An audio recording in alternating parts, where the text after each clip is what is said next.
அன்பர்கள் அனைவருக்கும் வணக்கம்.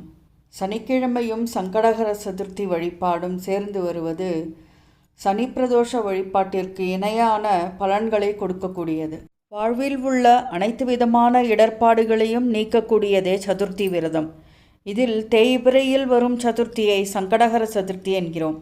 சங்கட என்றால் துன்பம், ஹர என்றால் அழித்தல், அதாவது அனைத்து விதமான துன்பங்களையும் தீர்க்கக்கூடிய விரத தினமே சங்கடஹர சதுர்த்தி விரத தினம்.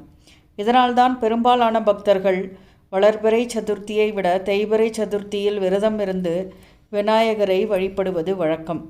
சங்கடஹர சதுர்த்தி அன்று மாலையில் சந்திர உதயத்திற்கு பிறகு நடக்கும் பூஜையில் கலந்து கொண்டு சந்திர தரிசனம் செய்த பிறகு விரதத்தை நிறைவு செய்தால் எப்படிப்பட்ட துன்பமாக இருந்தாலும் அது விநாயகர் அருளால் நீங்கிவிடும் என்பது பக்தர்களின் நம்பிக்கை. விநாயகருக்கு அருகம்புல் மாலை சாற்றியோ மோதகம் படைத்தோ சிதறு தேங்காய் உடைத்தோ வழிபடுவது சிறப்பான பலனை பெற்றுத்தரும் இன்றைய தினத்தில்.